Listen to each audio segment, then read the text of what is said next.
Every now and then you read something from centuries ago that just feels shockingly modern. Well, 400 years ago, the philosopher Francis Bacon wrote this short essay on love, and it is a sharp, pragmatic, and honestly, a pretty brutal takedown of romantic passion.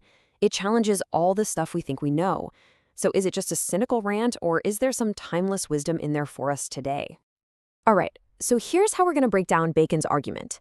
First, we'll look at how he sees love in stories versus real life. Then we'll dive into why he thought it was a problem for powerful people. We'll hit his most controversial claim, then we'll tally up the cost of passion. And finally, we'll see that he actually had a more nuanced view than you might think. So let's get right into it. Bacon kicks off his entire essay by drawing this massive line in the sand between the love we see on stage and the love we actually live with. He starts off by basically saying, sure, love is great for entertainment. He totally gets that it's the perfect fuel for theater, It gives you all the drama you need for comedies and tragedies. It makes for a good story. But then he immediately flips the script. He says, the moment you take that passion off the stage and put it into the real world, it stops being this grand heroic thing. Instead, it becomes a seriously destructive force. It's either like a seductive siren, luring you onto the rocks, or it's like a raging fury, just causing absolute chaos. So if love is causing all this mischief, who's most in danger? Well, Bacon zooms right in on the movers and shakers of the world, the powerful people, and argues that for them, love is a special kind of threat. He makes this really bold claim. He says, if you actually look back through history, the people who accomplished the most, the real heavy hitters who shaped the world, they almost always managed to avoid getting swept up in this mad degree of love. And what about the ones who didn't avoid it? Well, Bacon points to them as Exhibit A and Exhibit B. He brings up guys like Marcus Antonius, with his whole Cleopatra affair, and this Roman politician Appius Claudius. For Bacon, these are classic examples of powerful men whose greatness was totally compromised by what he calls a weak passion. For Bacon, it all boils down to a pretty simple cost-benefit analysis. To do big things, you need laser focus. You need all your energy pointed in one direction. But this all-consuming romantic love, it's just a massive distraction that pulls your attention and your energy away from what really matters: great business. So this way of thinking leads him to what is, by far, his most famous and definitely most controversial statement in the entire essay.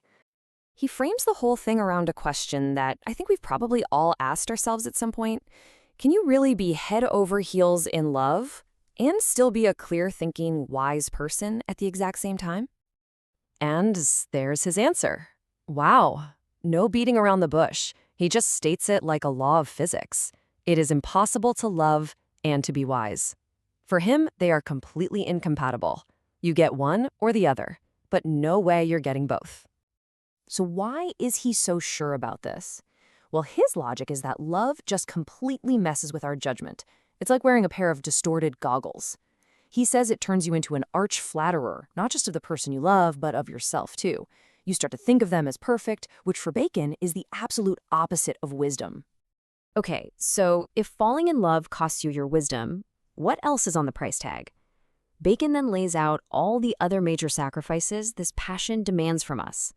He pulls out this classic Greek myth, the Judgment of Paris, to illustrate his point.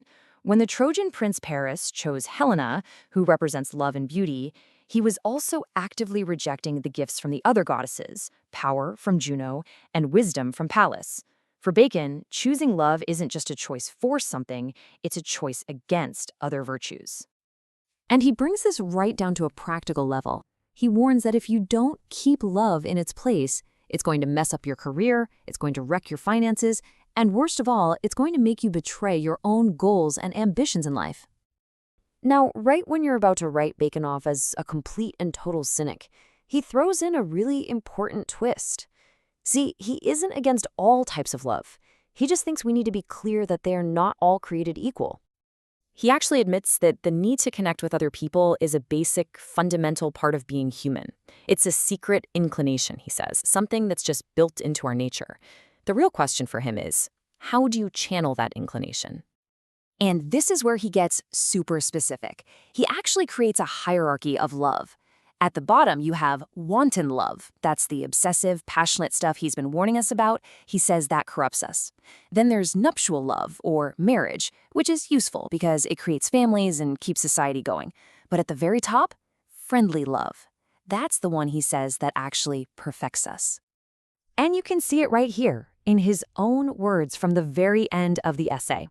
For Bacon, the big question isn't if we should love, it's how we should love.